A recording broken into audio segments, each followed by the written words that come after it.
السلام علیکم ورحمۃ اللہ وبرکاتہ۔ کن مبارکن۔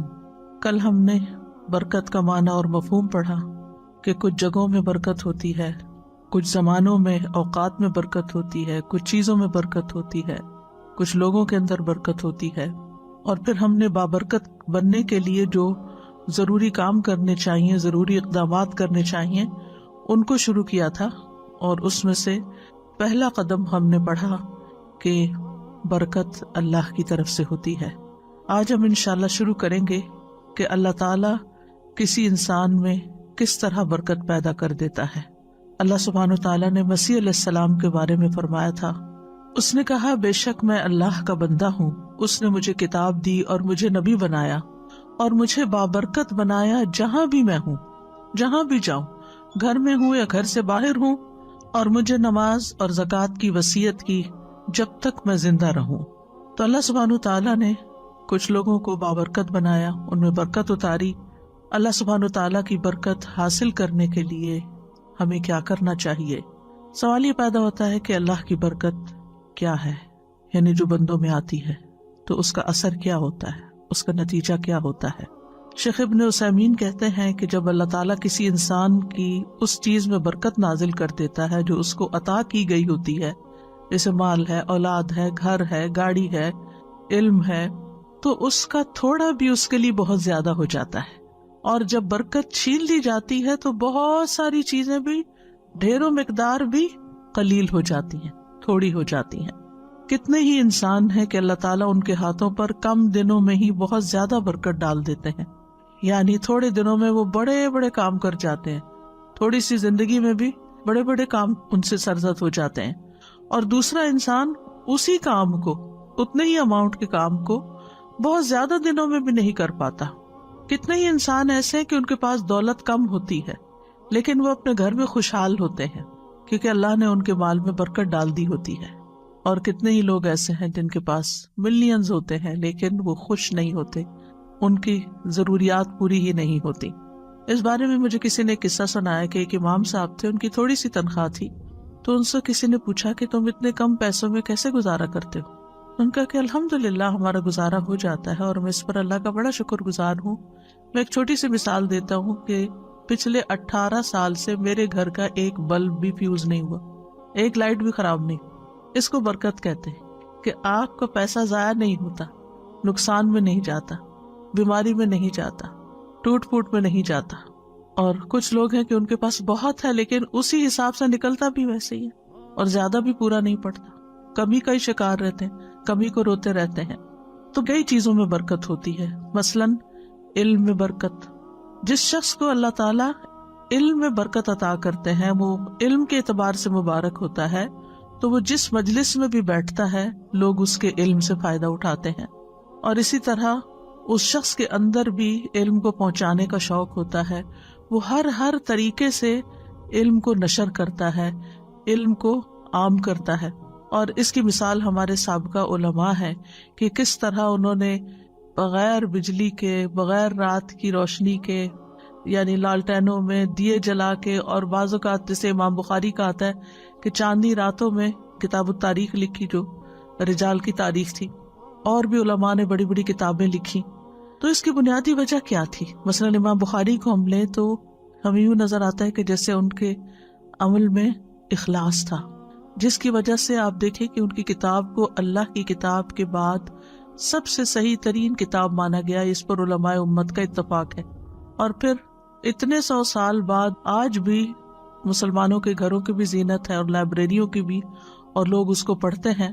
تو جب انسان کسی کام میں خلوص اختیار کرتا ہے، اللہ کے لیے کرتا ہے، تو اللہ تعالیٰ اس کے کام کو اس کے مرنے کے بعد بھی باقی رکھتا ہے۔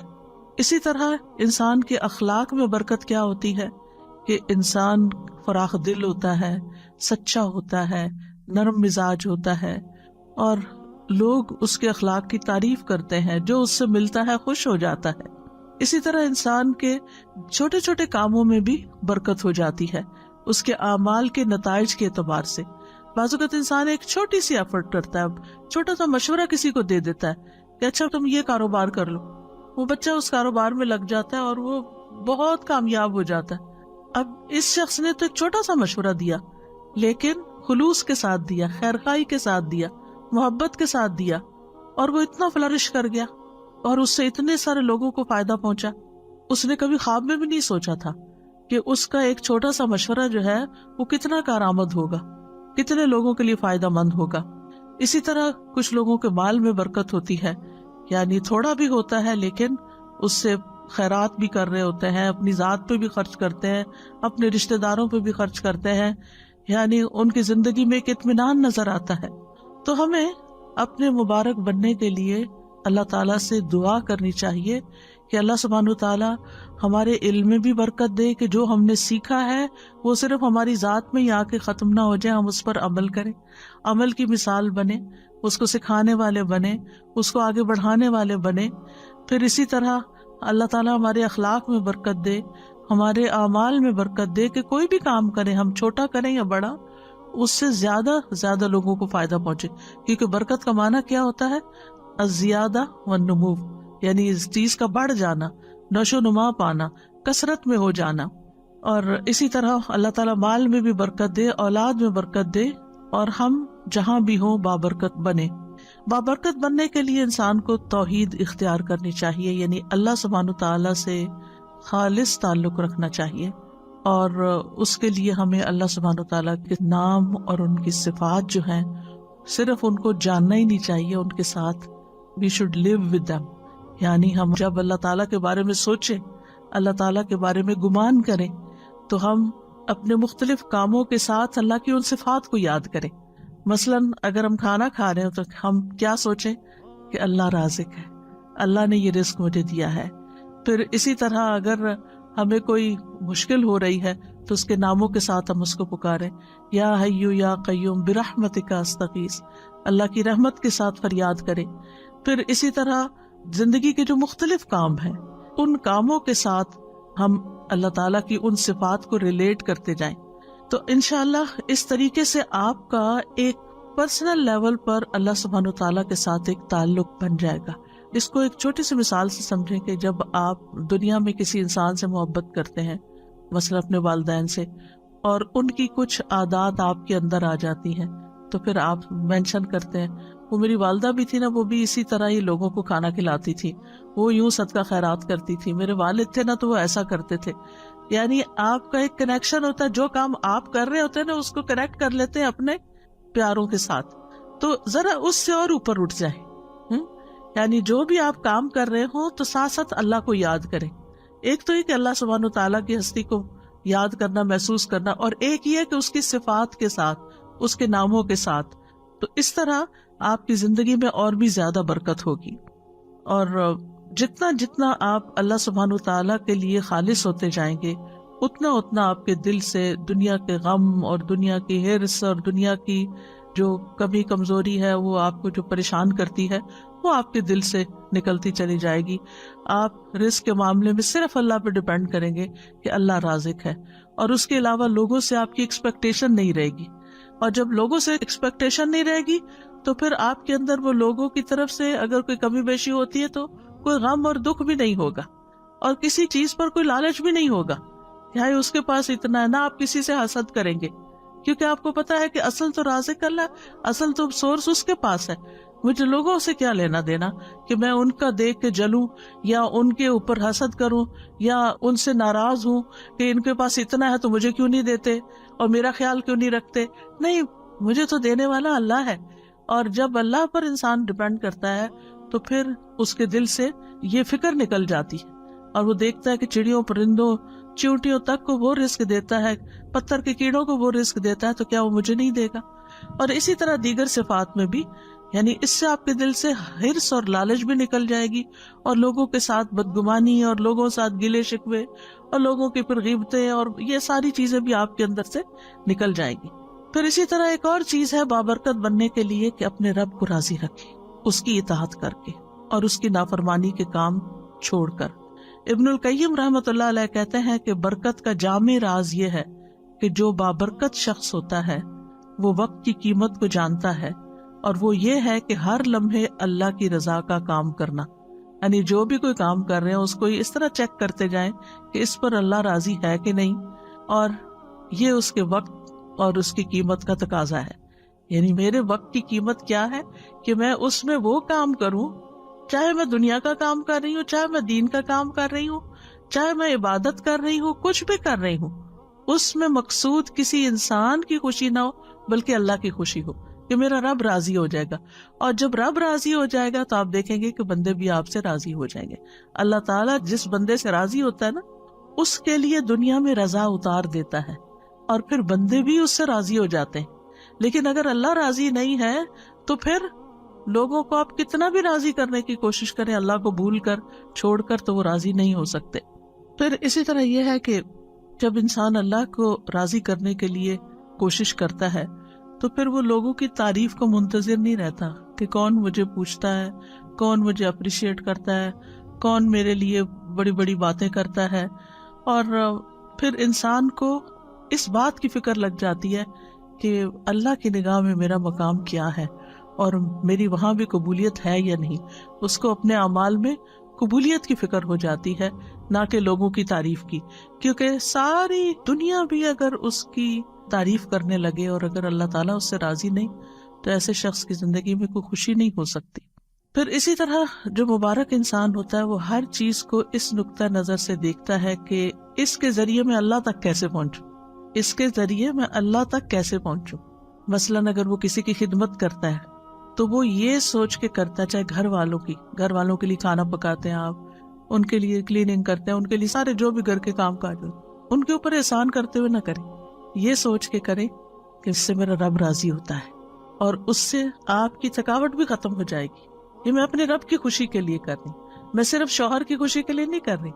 شوہر تو خود ہی خوش ہو جائے گا اگر میرا رب خوش ہوا، رب راضی ہوگا تو یہ بھی ہو جائے گا. تو میری فکر ہونی چاہیے رب کو راضی کرنے کی. تو چاہے وہ گھر والے ہوں، چاہے وہ کام کاج ہو، چاہے وہ مال ہو، چاہے وہ علم ہو، ذہانت، ہر چیز کو، جیسے ایک بزنس مین ہوتا ہے نا تو وہ ہر چیز میں دیکھتا ہے کہ اس چیز سے کیسے بزنس کیا جا سکتا ہے اور اس چیز سے کہاں سے پروفٹ کمایا جا سکتا ہے. تو جو ایک مومن بندہ ہوتا ہے وہ ہر وقت یہ سوچتا ہے اس چیز سے میں اپنی آخرت کیسے کما سکتا ہوں، اس لمحے اس وقت میں کون سا کام کروں کہ جس سے میرا رب راضی ہو جائے گا. اب مثال کے طور پہ کبھی آپ کے حصے میں ایسا کام ہوتا ہے، مثلاً دعوت کر لیا آپ نے اور گھر میں لوگوں کو بلا لیا اور آپ کے اوپر سارا کام آ گیا، چاہے آپ کیٹرنگ کرا رہے ہیں، چاہے آپ کچھ بھی کر رہے ہیں، لیکن صرف گھر کی سیٹنگ اور لوگوں کو ویلکم کرنا اور پوچھنا، اور چاہے آپ ڈسپوزیبل یوز کر رہے ہیں لیکن پھر بھی آپ تک ٹوٹ جاتے ہیں. اگر یہ سب کچھ اللہ کی رضا کے لیے تھا تو اس کے بعد آپ کو ایسا سرور اور ایسی خوشی نصیب ہوگی. اور اگر لوگوں کی تعریف کے لیے تھا تو آپ کے دماغ میں شیطان یہ خیال ڈالے گا وہ تو شکریہ بھی نہیں بول کے گیا، اس نے تو ایسا میرے ساتھ رویہ کیا اور وہ تو یہ کر رہا تھا، اور وہ جانے کے بعد آپ اور زیادہ ٹوٹیں گے کیونکہ جس مقصد کے لیے آپ نے وہ دعوت کی تھی وہ تو پورا ہی کوئی نہ ہوا. لیکن اگر اللہ کو راضی کرنے کے لیے کہ لوگوں کو کھانا کھلانا ثواب کا کام ہے، لوگوں کو اکٹھا کرنا، ملانا، آپس میں بٹھانا، ان کو ویلکم کرنا، تو آپ دیکھیں گے کہ یہی چیز آپ کے لیے برکتوں کا باعث بن جائے گی اور آپ کے لیے خوشی کا باعث بنے. یعنی گویا دوسرے لفظوں میں قل ان صلاتی و نسکی و محیای و مماتی للہ رب العالمین، یہ بابرکت انسان کا قول ہوتا ہے کہ وہ اللہ کے لیے جیتا اور مرتا ہے اور اپنی ساری ذمہ داریاں صرف اللہ کی رضا کی خاطر پوری کرتا ہے، کہ بحیثیت بیوی کے، بحیثیت بیٹی کے، بحیثیت ماں کے، بحیثیت ایک ہمسائی کے، بحیثیت ایک طالب علم کے، بحیثیت ایک ٹیچر کے، میری رسپانسبلٹیز کیا ہیں اور میں ان کو کیوں ادا کروں. اور اگر وہ اللہ کے لیے کرتا ہے، اللہ کو راضی کرنے کے لیے وہ رسپانسبلٹیز پوری کر رہا ہے، تو اللہ سبحانہ وتعالیٰ اس سے جب راضی ہوگا تو اس کے سارے کام درست کر دے گا، اس کی زندگی وقت ہر چیز میں برکت ڈال دے گا. تو مبارک انسان بننے کے لیے کہ جس پہ رب کی برکتیں نازل ہوں، کیا کریں؟ اپنی عادت کے، معمول کے، روٹین کے، ذمہ داریوں کے سارے کام رب کی رضا کے لیے کریں. ایک رب کے لیے ایک ہو جائیں، یعنی ادھر ادھر نہیں، ایک راستہ اختیار کریں اور وہ رب کی رضا کا. تو انشاءاللہ آپ ایک بابرکت انسان بن جائیں گے. پھر بابرکت انسان جو ہوتا ہے وہ اپنے دل کے اوپر کبھی بھروسہ نہیں کرتا، کیونکہ دل الٹ پلٹ ہونے والی چیز ہے. وہ اگر ایمان کی لذت کسی وقت محسوس کر رہا ہے تو اس کو ڈر لگتا ہے کہ کہیں یہ حلاوت مجھ سے چھن نہ جائے، کہیں ایمان کی یہ کیفیت میرے سے دور نہ ہو جائے. وہ اپنے دل کی نگرانی کرتا ہے، وہ اپنا محاسبہ کرتا ہے کہ مجھے اپنا ایمان ہر صورت برقرار رکھنا ہے. کیونکہ قرآن مجید میں آتا ہے نا سورۃ الحجرات میں، حبب الیکم الایمان وزینہ فی قلوبکم، اس نے ایمان کو تمہارے دلوں میں محبوب بنا دیا اور اس کو سجا دیا. تو وہ اس خوشی کو جو اندر محسوس کرتا ہے ایمان کی، وہ اس کو کسی قیمت پر کھونا نہیں چاہتا اور دل کے پلٹنے سے خوف کھاتا ہے، اور اسی لیے دعا کرتا ہے ربنا لا تزغ قلوبنا بعد اذ ہدیتنا وہب لنا من لدنک رحمہ انک انت الوہاب، اور یا مقلب القلوب ثبت قلبی علی دینک. پھر اسی طرح اگلی بات یہ ہے کہ بابرکت بننے کے لیے وہ بابرکت لوگوں جیسے کام کرتا ہے. یہ موٹے موٹے نکات اگر آپ نوٹ کر لیں گے نا اپنے پاس، تو انشاءاللہ کبھی ریویژن میں آپ کو یہ چیزیں یاد آئیں گی تو پھر دوبارہ سے انسان ان چیزوں کو کرنے لگتا ہے. یعنی بابرکت بننے کے لیے بابرکت لوگوں جیسے اعمال. جیسے ہم نے دیکھا کہ انبیاء میں اللہ تعالیٰ نے برکت رکھی، نبی صلی اللہ علیہ وسلم میں برکت رکھی، اور اسی طرح آپ کے جو ساتھی تھے صحابہ کرام، ان کے اندر اللہ سبحانہ تعالیٰ نے برکت رکھی. تو وہ کیا کام کرتے تھے؟ مثلاً موسیٰ علیہ السلام کے بارے میں اللہ سبحانہ تعالیٰ فرماتے ہیں وَاذْكُرْ فِي الْكِتَابِ مُوسَىٰ إِنَّهُ كَانَ مُخْلَصًا وَكَانَ رَسُولًا نَبِيًّا. کتاب میں موسیٰ کا ذکر کیجئے، یقیناً وہ خالص کیا ہوا تھا، یعنی اخلاص تھا ان کے اندر، اور ایسا رسول جو نبی تھا. تفسیر سعدی میں ہے موسیٰ علیہ السلام اپنے تمام اعمال، اقوال اور نیت میں اللہ تعالیٰ کے لیے مخلص تھے. وہ بابرکت تھے نا، تو ان جیسا کام کیا کرنا ہے کہ اپنے قول، فعل، نیت میں خالص ہونا ہے. کیونکہ اعمال کی قبولیت کی شرط ہی کیا ہے؟ انما الاعمال بالنیات. پھر اسی طرح یہ ہے کہ بابرکت انسان لوگوں سے تعریف نہیں چاہتا اور اس کو کام کر کے فخر نہیں ہوتا، بلکہ اس کی قبولیت کی دعا کرتا ہے. جیسے ابراہیم علیہ السلام نے اور اسماعیل علیہ السلام نے کعبہ تعمیر کیا، اللہ کا گھر، اور اس کے بعد کیا دعا کی؟ وَإِذْ يَرْفَعُ إِبْرَاهِيمُ الْقَوَاعِدَ مِنَ الْبَيْتِ وَإِسْمَاعِيلُ رَبَّنَا تَقَبَّلْ مِنَّا إِنَّكَ أَنْتَ السَّمِيعُ الْعَلِيمُ. پھر بابرکت شخص کے نزدیک لوگوں کے شکریہ کی کوئی قیمت نہیں ہوتی کہ کوئی شکریہ ادا کرے، نہ اسے انتظار ہوتا ہے، اور اگر کوئی کرے یا نہ کرے اس کے لیے برابر ہوتا ہے. یعنی کسی نے کیا تب بھی ٹھیک ہے، اور اگر نہیں کیا تب بھی ٹھیک ہے، کوئی بات نہیں، ہم نے تو اللہ تعالیٰ کے لیے کیا تھا. جیسے سورۃ الانسان میں آتا ہے وَيُطْعِمُونَ الطَّعَامَ عَلَى حُبِّهِ مِسْكِينًا وَيَتِيمًا وَأَسِيرًا انما نطعمکم لوجہ اللہ لا نرید منکم جزاء ولا شکورا. وہ کھانا کھلاتے ہیں اس کی محبت میں، اللہ کی محبت میں، مسکین، یتیم، قیدی کو، اور کہتے ہیں ہم تو صرف اللہ کے چہرے کی خاطر تمہیں کھلا رہے ہیں، نہ تم سے کوئی بدلہ چاہتے ہیں نہ شکریہ چاہتے ہیں. مسکین کیا بدلہ دے سکتا ہے؟ مسکین تو بدلہ نہیں دے سکتا، لیکن وہ شکریہ ادا کرتا ہے. اس کو یہ فکر ہوتی ہے کہ اگر میں نے شکریہ ادا نہ کیا تو یہ دوبارہ نہیں آئے گا، تو وہ شکریہ ادا کرتا ہے. تو وہ کہتے ہیں نہیں، ہمیں شکریہ بھی نہیں چاہیے. اسی طرح بابرکت انسان جو ہے نا، اس کو لوگوں کے تانوں کی بھی پرواہ نہیں ہوتی، وہ اپنا کام جاری رکھتا ہے. کوئی خوش ہو، کوئی ناراض ہو، کوئی ٹانٹ کرے، کوئی تنقید کرے، کرٹیسائز کرے، کچھ بھی کرے، ملامت کرنے والے کی ملامت سے نہیں ڈرتا. نیک کام کرتے ہوئے اچھا کام کرتے، کیونکہ جو لوگ ملامت سے ڈرتے ہیں وہ کبھی آگے نہیں بڑھ سکتے. آپ نے ایک اچھا کام کیا، لوگوں نے باتیں بنائی، اب آپ پیچھے ہی بیٹھ گئے، وہیں ٹوس ہو گئے کہ لوگ خوشی نہیں ہے میں جو بھی کرتا ہوں، تو آپ کام ہی چھوڑ دیتے. نہیں، آپ نے اگر اللہ کی خاطر ایک اچھا کام شروع کیا تھا تو دنیا ادھر سے ادھر ہو جائے، آپ اس کو نہیں چھوڑیں گے، آپ اس کو کرتے رہیں گے. کیونکہ قرآن مجید میں اللہ سبحانہ وتعالیٰ نے ایمان والوں کی کیا صفت بیان کی ہے؟ وَلَا يَخَافُونَ لَوْمَةَ لَائِمٍ، کہ وہ ملامت کرنے والوں کی ملامت سے نہیں ڈرتے. ذَلِكَ فَضْلُ اللَّهِ يُؤْتِيهِ مَن يَشَاءُ، یہ اللہ کا فضل ہے، جس کو چاہتا ہے عطا کرتا ہے. وَاللَّهُ وَاسِعٌ عَلِيمٌ، اور اللہ وسعت والا، سب کچھ جاننے والا ہے. بابرکت انسان نیک اعمال کو اللہ کی توفیق سمجھتا ہے، اللہ کی توفیق سمجھتا ہے کہ یہ اللہ نے مجھے کرنے کا موقع دیا ہے، اور اس پر وہ خوش ہوتا ہے. وہ یہ نہیں کہتا کہ یہ میری طاقت ہے، میری ذہانت ہے، میری لیاقت ہے، میری قابلیت ہے. نہیں، یہ تو میرے رب کی عنایت ہے کہ اس نے مجھے ہمت دی. میں بیمار بھی ہو سکتا تھا، میں اپاہج بھی ہو سکتا تھا، میں کسی اور کام میں مصروف ہو سکتا تھا، آپ دیکھیں کہ بعض اوقات لوگ اچھے اچھے کام کرنا چاہتے ہیں لیکن ان کے اندر ہمت ہی نہیں ہوتی، بیماری کی وجہ سے یا غم کی وجہ سے یا ڈپریشن کی وجہ سے یا وسائل نہ ہونے کی وجہ سے۔ اگر اللہ نے آپ کو گاڑی دی ہے، چلانے کی توفیق بھی دی ہے، اور اس پر بیٹھ کے آپ جاتے ہیں، اچھے اچھے کام کرتے ہیں، تو یہ اللہ نے آپ کو دیا ہے، اور اس پر اللہ سے راضی ہونا اور اس پر خوش ہونا اور شکر کرنا کہ اللہ تو نے موقع دے دیا کہ میں کسی کے جنازے پہ پہنچ گیا، میں کسی بیمار کی خدمت کے لیے پہنچ گیا، میں کسی کام میں والنٹیئر کرنے کے لیے پہنچ گیا۔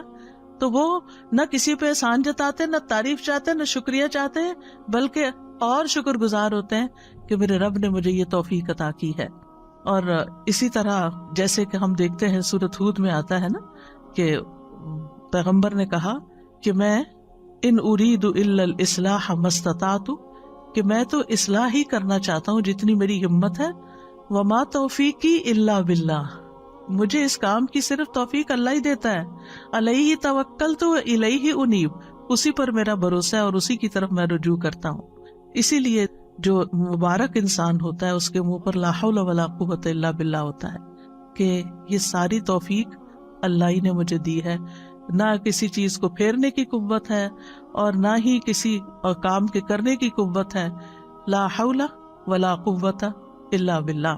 اور پھر آپ دیکھیں کہ جب اذان کے حی علی الصلاۃ اور حی علی الفلاح کے جواب میں ہم کہتے ہیں لا حول ولا قوت الا باللہ، تو اس کا کیا مطلب ہوتا ہے کہ اللہ ہی کی دی ہوئی توفیق سے ہم نماز کی طرف بڑھ سکتے ہیں، اللہ کی دی ہوئی توفیق سے ہی ہم کامیابی کی طرف بڑھ سکتے ہیں۔ پانچویں چیز یہ ہے کہ مبارک شخص لوگوں کو خیر پہنچاتا رہتا ہے، لوگوں کو بھی بابرکت بناتا ہے، یعنی وہ صرف اپنے لیے برکتیں نہیں سمیٹتا بلکہ دوسروں کی ہیلپ کرتا ہے کہ وہ بھی مبارک بن جائیں، اور اس کے لیے وہ لوگوں کو خیر کی تعلیم دیتا ہے۔ ابن القیم رحمہ اللہ کہتے ہیں کہ آدمی کی برکت یہ ہے کہ وہ جہاں بھی ہو خیر کی تعلیم دے، جس کے ساتھ بھی گھل مل کر رہے اس کے ساتھ خیر خواہی کرے، جہاں بھی ہو جس کے ساتھ بھی ہو اس کو خیر کے کام میں لگا دے، اس کو کوئی اچھا مشورہ دے دے، اس کو کسی راہ لگا دے، کوئی اچھی چیز بتا دے، کیونکہ ایسے شخص کے لیے ساری مخلوق دعائیں کرتی ہے۔ رسول اللہ صلی اللہ علیہ وسلم نے فرمایا اللہ اور اس کے فرشتے اور آسمان اور زمین والے، یہاں تک کہ چیونٹیاں اپنے سوراخ میں اور مچھلیاں اس شخص کے لیے جو نیکی اور بھلائی کی تعلیم دیتا ہے خیر و برکت کی دعائیں کرتی ہیں، خیر و برکت کی دعائیں کرتی ہیں۔ لا یصلون علی معلم الناس الخیر، اس سے بڑھ کر اور کیا چاہیے؟ تو یاد رکھیے برکت کے لیے ضروری نہیں ہوتا کہ کام کوانٹٹی میں بہت زیادہ ہو، یہ بھی کر لوں، وہ بھی کر لوں، وہ بھی کر لوں، وہ بھی کر لوں، اور کسی چیز کو بھی کوالٹی کے ساتھ نہ کروں، یہ نہیں ہوتا۔ برکت میں چھوٹا سا کام بھی جو آپ نے اخلاص کے ساتھ کیا ہے، اچھے طریقے سے کیا ہے، خوبصورتی کے ساتھ کیا ہے، اس کا کہیں زیادہ نتیجہ بڑا نکل سکتا ہے بنسبت اس کے کہ بہت سارے کام کر کے، تو ہماری امی کہتی تھی چگل کے رکھ دیے۔ پتہ نہیں آپ نے یہ لفظ کبھی سنا کہ نہیں، یعنی چگل کے رکھ دیے مطلب یہ ہے کہ کوئی اس میں کوالٹی نہیں ہے اور کوئی خوبصورتی نہیں اس کے اندر۔ تو اس لیے جب یہ بات ہوتی ہے نا کہ خیر کی بات بتانے والے کے لیے مچھلیاں دعائیں کرتی ہیں اور ساری چیونٹیاں اور یہ سب دعائیں کرنے لگتے ہیں، اور اگر یہ ساری مخلوق دعائیں کرنے لگے تو پھر ہم کتنے خوش قسمت ہو جائیں۔ تو آپ اپنے بچوں کے ساتھ کچھ شیئر کر سکتے ہیں، اپنے دوستوں کے ساتھ کچھ شیئر کر سکتے ہیں۔ مثلاً آپ کو ایک لیکچر آج سنا ہے، اس میں سے صرف ایک بات آپ کو یاد رہے گی، اونلی ون۔ گھر گئے آپ نے سوچا کیا سن کے، مجھے تو کچھ یاد ہی نہیں آ رہا کیا سنا تھا، تو بس ہاں یہ یاد رہا ہے مجھے، مثلاً ایک کو یہ بات، تو آپ اپنی بیٹی کو فون کرتے ہیں، اپنے بھائی کو کرتے ہیں، کسی کو کہ آج میں نے یہ اچھی بات سیکھی ہے تو میرا دل چاہ رہا ہے تم سے بھی شیئر کر دوں۔ دیکھیں ہم سب کے الحمدللہ بہت سارے رشتے دار ہیں، بہت سارے دوست ہیں، اور ضروری نہیں کہ ایک ہی بندے کے پیچھے روز پڑ جائیں، کبھی کسی کو، کبھی کسی کو، کبھی کسی کو۔ اس سے کیا ہوگا کہ کبھی کبھی پھر کسی کو بات سننے کو ملے گی، اور اس کے ساتھ اگر الحمدللہ اگر روز بھی موقع اپنے بچوں کو بٹھا کے سکھانے کا ملتا ہے تو انشاءاللہ گھر میں بھی برکت ہوگی، کیونکہ علم کی مجلس جو ہے گھر کے اندر بھی ہو تو وہ ایز اے فیملی بھی اگر آپ بیٹھ کے، چاہے میاں بیوی بیٹھ کے دو لوگ پڑھ رہے ہیں کوئی چیز، تو وہاں بھی برکت نازل ہوتی ہے۔ ابن قیم کہتے ہیں کہ فائدہ پہنچانے والا شخص ہی بابرکت ہوتا ہے، جو چیز سب سے زیادہ فائدہ پہنچاتی ہے وہ سب سے زیادہ بابرکت ہوتی ہے، اور لوگوں میں سے بابرکت انسان وہ ہے جو جہاں بھی جاتا ہے اس سے فائدہ اٹھایا جاتا ہے. سبحان اللہ. ہم نے اس بات کو شیطانی اثر میں کتنا غلط رنگ دیا ہوا ہے کہ لوگ مجھے یوز کرتے ہیں. سبحان اللہ. یعنی کہ میں لوگوں کو یوز نہیں کرنے دوں گی. اللہ کی خاطر یوز ہو جائے تو اس سے بڑی خوش قسمتی کیا ہے. کر لیں یوز. آپ کو آپ اپنی خوش قسمتی سمجھیں کہ آپ کسی کام کے ہیں, آپ فائدہ پہنچا سکتے ہیں. آپ کی جگہ کوئی اور نہیں ہے, وہ آپ ہیں کہ جس سے لوگ فائدہ اٹھاتے ہیں. اس پر اللہ کا شکر ادا کریں اور خوش ہو جائیں اور سمجھتے ہوئے. بعض اوقات یہ ہوتا ہے نا, لوگ اس میں انڈر لائن مسکرا بھی رہے ہوتے ہیں کہ اچھا اس سے بے وقوف بناؤ اس کو, اور آپ کو سمجھ آ رہی ہوتی ہے کہ یہ آپ کو بے وقوف سمجھ رہے ہیں, تو کوئی بات نہیں, جو مرضی سمجھے. وہ کل میں نے کہا تھا نا کہ اخلاق کے 10 درجوں میں سے 9 جو ہے وہ تغافل سے تعلق رکھتے ہیں. اگنور کرنا, سنی انسنی کر دینا, دل پہ نہ لینا, معاف کر دینا, جانے دینا, جواب نہ دینا. دیکھ گھر میں لڑائی فساد کیوں ہوتا ہے؟ کسی نے ایک چھوٹی سی بات کی, ہم نے اس سے 2 سنائی, وہ لڑائی شروع ہو گئی. اگر کسی نے 1 سنائی ہے, چاہے آپ کو کتنی بھی کڑوی لگی ہے, آپ جواب نہیں دیتے تو لڑائی تو نہیں بڑھے گی, فساد تو نہیں ہوگا. تو اگر دوسرا شخص غلط کر رہا ہے تو آپ بھی اچھا نہیں کر رہے. اس نے آگ لگائی, آپ نے تیل ڈالا, اور اگر آپ نے تیل ڈالا تو نتیجہ کیا نکلا؟ بہت بڑا الاؤ بھڑک اٹھا. لیکن جو شخص سن کے چپ کر جاتا ہے, ادھر سے ادھر نکل جاتا ہے, اگنور کر دیتا ہے, تغافل کر دیتا ہے, جیسے اس کو پتہ ہی نہیں چلا, بے وقوف ہے وہ, تو کیا فرق پڑتا ہے؟ آپ ہیں تو نہیں نا, آپ کو تو اپنا خود پتا ہے کہ آپ نہیں ہیں. لیکن اگر دوسرے کی ناسمجھی ہے تو وہ اس کی ناسمجھی ہے. بعض اوقات لگتا ہے کہ لوگ پھر میرے اوپر چڑھائی نہ کر دیں یا مجھے یہ نہ سمجھیں کہ مجھے کوئی جواب نہیں دینا آتا, تو ہم تابڑ توڑ جواب دیے چلے جاتے ہیں اور بحث کہیں ختم ہی نہیں ہوتی. اور اس میں بعض اوقات پھر ناراضگیاں بھی ہو جاتی ہیں, غصہ بھی ہو جاتا ہے, بد اخلاقی بھی ہو جاتی ہے. تو ہم مبارک تو نہ رہے. ہم کہیں گئے, اس گھر میں لڑ جگڑ کے نکل آئے, ہم کوئی مبارک انسان ہے؟ کسی کو خوشی دے کر آئے یا کسی کو تکلیف دے کے آئے؟ لیکن بات کہاں سے شروع ہوتی ہے؟ کسی کی چھوٹی سی بات سے. اور بعض اوقات کوئی بیمار ہوتا ہے, کوئی بوڑھا ہوتا ہے, کوئی بچہ ہوتا ہے, کوئی ناسمجھ ہوتا ہے, کوئی بے وقوف ہوتا ہے, وہ تو اپنی بے وقوفی میں کوئی بات کر رہا ہوتا ہے, اور آپ اس سے بڑے بے وقوف بن گئے. آپ نے اس کو سچ سمجھ لیا اور اپنے اوپر لے لیا اور اپنا اتنا بڑا ریاکشن ظاہر کیا اور کیے کرائے پہ پانی پھیر دیا. کیونکہ ہماری لڑائیاں انہیں لوگوں سے ہوتی ہیں جن کے لیے ہم بہت کچھ کر رہے ہوتے ہیں, جن کے لیے ہم بہت زیادہ کر رہے ہوتے ہیں نا. پھر ہماری کیا توقع ہوتی ہے کہ یہ ہمیں ریٹرن کرے, یہ ہماری عزت تو کریں کم از کم, یہ ہمارا شکریہ تو کریں. اور جب وہ نہیں کرتے, اس کی بجائے کو بات سنا دیتے, پھر تو آپ توبہ ہی کریں کہ نتیجہ کیا نکلے گا. پھر اسی طرح بابرکت انسان کی خوبی کیا ہے کہ وہ دوسروں کو بھی نیک کاموں کی ترغیب دیتا ہے, شوق دلاتا ہے. جیسے اللہ سبحانہ وتعالیٰ فرماتے ہیں قرآن مجید میں, یا ایھا النبی حرض المؤمنین علی القتال, اے نبی مومنوں کو قتال پر ابھاریے, یعنی موٹیویٹ دیم. تو یہ نبی صلی اللہ علیہ وسلم کے زمانے میں تھا, اور آپ بھی اور صحابہ بھی, یعنی کہ لوگوں کو ترغیب دیتے تھے اچھے کاموں کی. لیکن اس کے برعکس مشرکین کے بارے میں قرآن کیا فرماتا ہے؟ کلا بل لا تکرمون الیتیم ولا تحاضون علی طعام المسکین, ہرگز ایسا نہیں, بلکہ تم یتیم کی عزت نہیں کرتے اور نہ تم آپس میں مسکین کو کھانا کھلانے کی ترغیب دیتے ہو, ایک دوسرے کو کہتے نہیں ہو.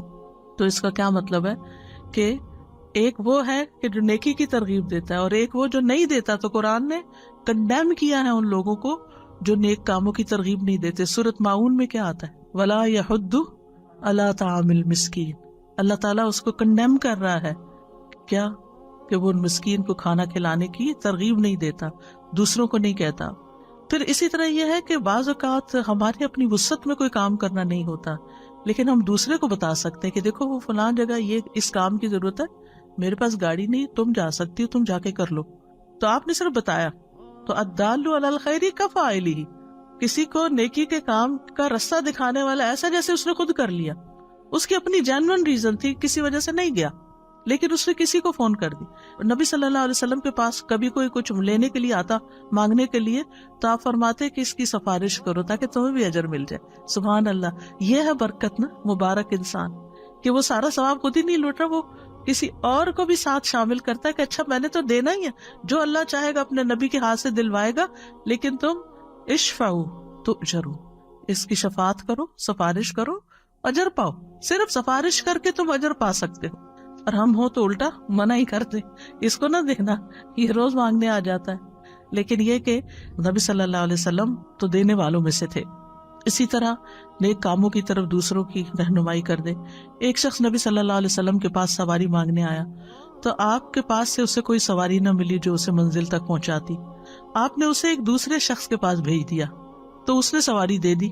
اس نے آ کے آپ کو بتایا کہ آپ نے مجھے جو بتایا تھا تو میرا کام ہو گیا.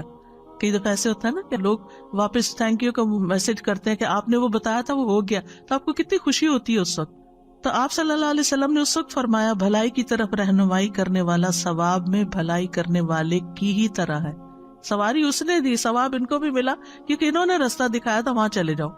یعنی کبھی آپ صدقہ نہیں کر سکتے, آپ کے پاس نہیں ہوتا, آپ افورڈ نہیں کر سکتے, یا اس وقت آپ کے پاس نہیں ہوتا تو آپ کسی کو کہہ دیتے کہ دیکھو یہاں صدقہ کر دو. کئی دفعہ ایسے ہوتا ہے نا کہ یوٹیوب پہ تو آج کل بہت فنڈ ریزنگ کے اشتہار آتے, کوئی اسلامی لیکچر لگائے اس کے شروع میں ڈونیٹ کا کچھ, کہیں کوئی اسلامک سینٹر بن رہا ہے, کہیں کوئی روہنگیا میں مسئلہ ہے, کہیں یمن میں لوگوں کو کھانا چاہیے, یعنی ہر جگہ کچھ نہ کچھ.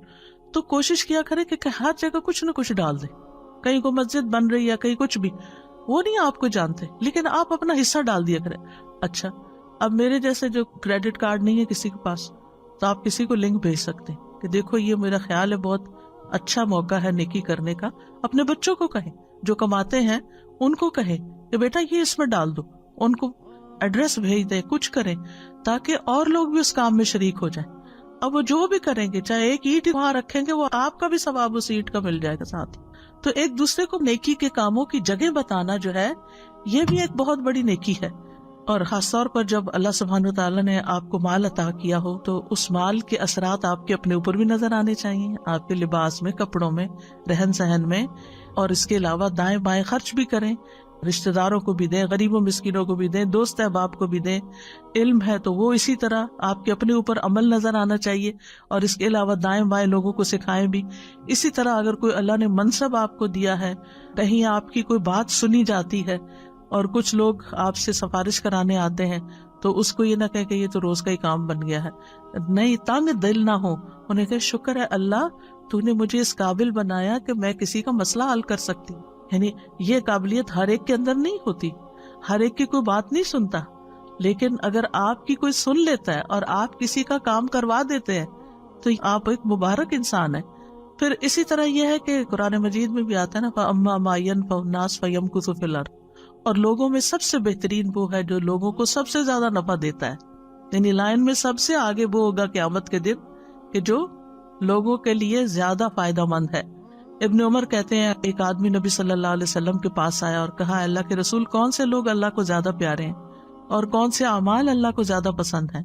تو رسول اللہ صلی اللہ علیہ وسلم نے فرمایا وہ لوگ اللہ تعالیٰ کو زیادہ محبوب ہیں جو دوسرے لوگوں کے لیے سب سے زیادہ فائدہ مند ہوں, اور اللہ عز و جل کے نزدیک سب سے زیادہ پسندیدہ اعمال یہ ہیں کسی مسلمان کو خوش کرنا یا کسی کی تکلیف دور کرنا. آپ کو پتا چل رہا ہے کہ کوئی پین میں ہے اور آپ کو کچھ نہ کچھ سوج رہا ہے, لیکن آپ کہتے ہیں وہ جانے, اس کا کام جانے, میں کیوں بتاؤں. نہیں, آپ اپنی طرف سے سجیسٹ کر دیں, پھر اس کی مرضی, وہ آپ کا مشورہ لے یا نہ لے. یا کسی کا قرضہ ادا کر دینا یا اس کی بھوک دور کر دینا. جس نے اپنے غضب کو روک لیا, غصہ روک لیا, اللہ اس کی خامیوں پہ پردہ ڈال دے گا. اور جو آدمی اپنے غصے کو پی گیا باوجود اس کے کہ وہ چاہتا تو نافذ کر سکتا تھا, تو اللہ تعالیٰ قیامت کے دن اس کے دل کو امیدوں سے بھر دے گا. جو اپنے بھائی کے ساتھ اس کی ضرورت پوری کرنے کے لیے چلا یہاں تک کہ اسے پورا کر دیا, اللہ اس کو اس دن ثابت قدم رکھے گا جس دن قدم ڈگمگا جائیں گے. پھر اسی طرح لوگوں کو توحید سکھائیں, جس طرح نبی صلی اللہ علیہ وسلم نے ابن عباس کو وہ کلمات سکھائے تھے جب آپ کے ساتھ وہ گدھے پہ سوار تھے. آپ نے فرمایا اے لڑکے میں تجھے چند کلمات سکھا رہا ہوں, تم اللہ کے احکام کی حفاظت کرو, اللہ تمہاری حفاظت کرے گا. اللہ کے احکام کی حفاظت کرو, تم اسے اپنے سامنے پاؤ گے. جب مانگو اللہ سے مانگو, یہ بچوں کو سکھا دینا چاہیے. چھوٹی سی چیز بھی چاہیے پھر اللہ تعالیٰ سے مانگو. جب مدد چاہو اللہ سے مدد چاہو. جان رکھو ساری دنیا مل کے تمہیں کوئی فائدہ دینا چاہے نہیں دے سکتے مگر وہ جو اللہ نے تمہارے لیے لکھ دیا, اور سب مل کے نقصان دینا چاہے نہیں دے سکتے مگر وہ جو اللہ نے تمہارے لیے لکھ دیا. قلم اٹھا لیے گئے, صحیفے خشک ہو گئے.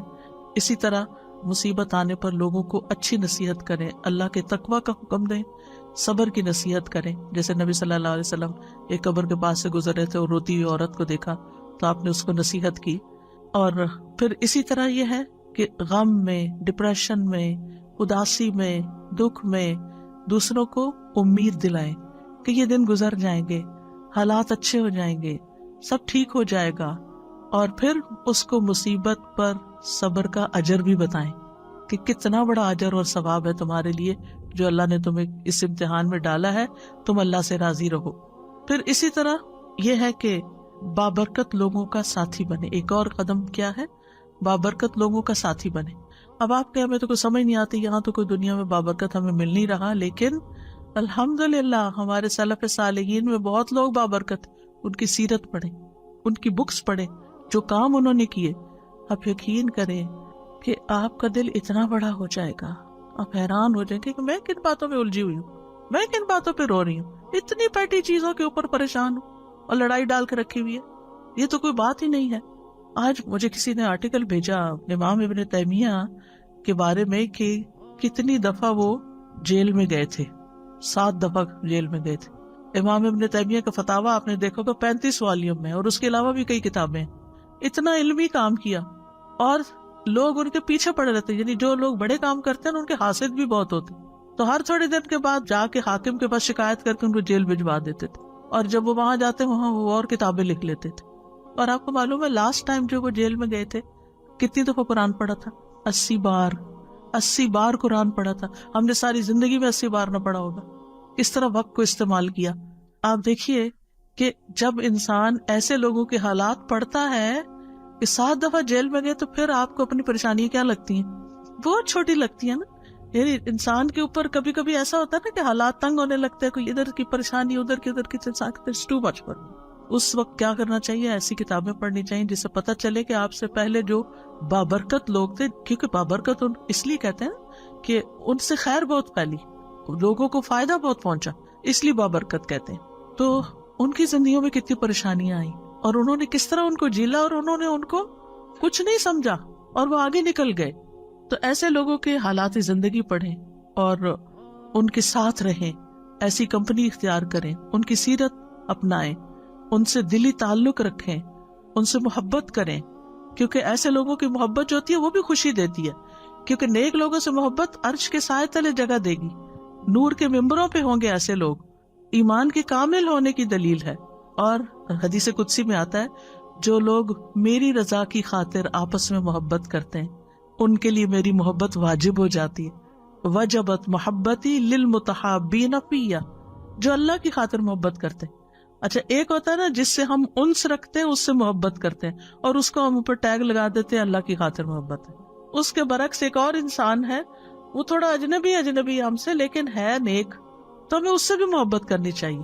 یعنی صرف اس سے محبت نہ کریں جو آپ سے کرتا ہے، آپ یہ دیکھیں کہ جس سے میں محبت کری اس کے اندر کتنی خوبی۔ اب مثلا جو لوگ فوت ہو چکے ہیں ہمارے آباء و اجداد میں سے، پریڈیسیسر سلف صالحین، وہ تو ہمیں نہیں جانتے۔ کیا ابو بکر آپ کو جانتے ہیں؟ بلال رضی اللہ عنہ آپ کو جانتے ہیں؟ نہیں، لیکن ہم ان سے محبت کرتے ہیں اللہ کی خاطر۔ تو جو اللہ کی خاطر کسی سے محبت کرتا ہے بغیر بدلے چاہنے کے کہ مجھے اس سے کچھ ملے، کسی مطلب مقصد لالچ میں نہیں محبت کرتا، بلکہ صرف اللہ کی رضا کے لیے، اس کی نیکی کی وجہ سے، اس کے اچھے اخلاق کی وجہ سے، تو یہ چیز انسان کو بابرکت بناتی ہے، انسان کے اندر پھر وہ ٹریٹس آ جاتے ہیں۔ پھر اسی طرح یہ ہے کہ انسان قیامت کے دن انہی لوگوں کے ساتھ ہوگا جن سے وہ محبت کرتا ہے۔ تو دنیا میں بھی نیک لوگوں کی صحبت کا فائدہ ہے اور آخرت میں بھی۔ امام مالک سے کسی نے پوچھا مجھے ایسا عمل بتائیے جو مجھے جنت میں داخل کر دے، تو انہوں نے کہا صالحین کی محبت کو اپنے اوپر لازم کر لو، ہو سکتا ہے کہ اللہ تعالیٰ ان میں سے کسی کے دل کو جھانکے اور اس میں تمہارا نام لکھا ہو، اور اللہ تمہیں بخش دے اور جنت میں داخل فرما دے۔ یعنی صالحین کی محبت دنیا میں بھی انسان کو نیکی کی طرف لاتی ہے اور آخرت میں بھی انسان کو کامیابی کی طرف لائے گی۔ پھر 7ویں چیز یہ ہے کہ گڑ گڑا کے دعائیں کرنا کہ اللہ برکتیں دے، اللہ کے سامنے عاجزی اختیار کرنا، گریہ وزاری کرنا، جیسے نبی صلی اللہ علیہ وسلم نے غزوہ بدر کے موقع پر کی تھی۔ 8ویں چیز ہے مبارک بننے کے لیے بہت زیادہ شکر گزار ہونا، شکارن رب جعلنی لکا شکارن لکا ذکارن لکا رہابن، یہ شکار ہونے کی جو خصوصیت ہے، پر ہر چیز پہ شکر،